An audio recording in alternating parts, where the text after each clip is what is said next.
जो है हम लोग क्लास 12th का ये चैप्टर 9 इंग्लिश प्रोज है। इस प्रोज का नाम है द अर्थ। क्या नाम है?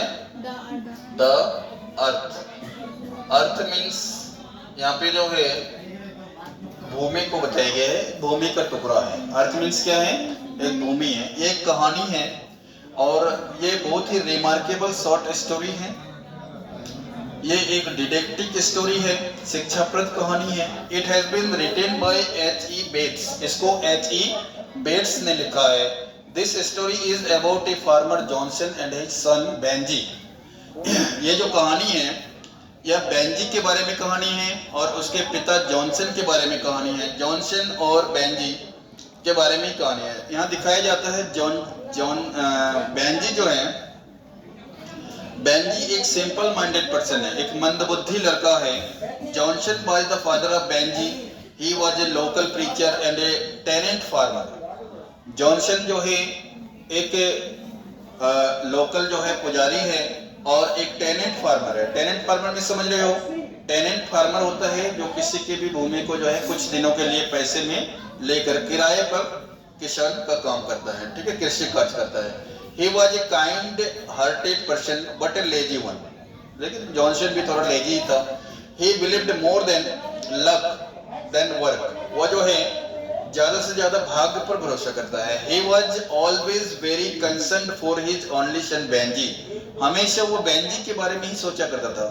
क्योंकि उसे पता था ना, बेंजी एक मंदबुद्धि लड़का था। On the advice of doctor, he got some hands to keep him engaged in work.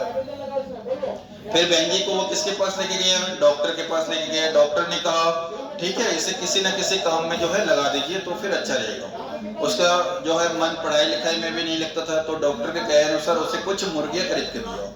फिर कुछ मुर्गी से जब अंडे होने लगा तो उसे कुछ पता ही नहीं था कि हम मुर्गी को क्यों पाल रहे हैं, इसका क्या लाभ है नहीं है। तो वो अंडे को बेचना शुरू कर दिया। अंडे से कुछ पैसा आने लगा तो उसने कुछ मुर्गियां और खरीद लिया। इस तरह से वो मुर्गी खरीदते खरीदते एक फार्म बना लिया। फिर एक फार्म से बहुत ज्यादा फार्म, और उसका माइंड जो है डेवलप होते गया। In course of time his sense develop.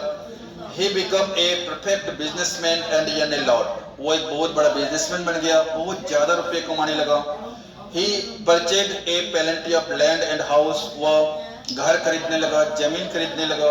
इसके बाद उसी के फार्म में काम करने वाली एक लड़की है जिसका नाम फ्लोरेंस है।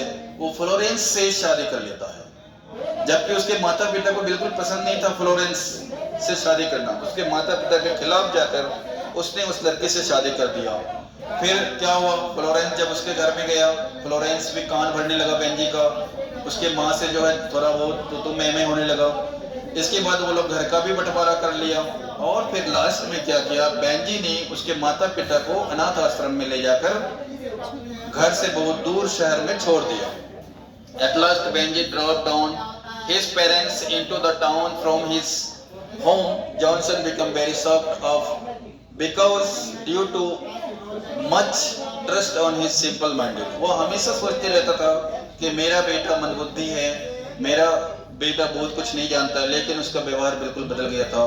वो उसके माँ बाप से जंगली तरीके से व्यवहार करने लगा था। उसे बाहर कर दिया गया, ठीक है।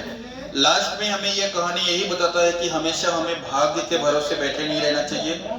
आज बेंजी जो है अपना कर्म करके बहुत बड़ा बिजनेसमैन बन गया और भाग्य के भरोसे बैठकर जॉनसन जो है अपना खेत भी नहीं बचा पाया। This story shows we should not always believe in the faith. इस तरह से यह कहानी समाप्त हो जाता है।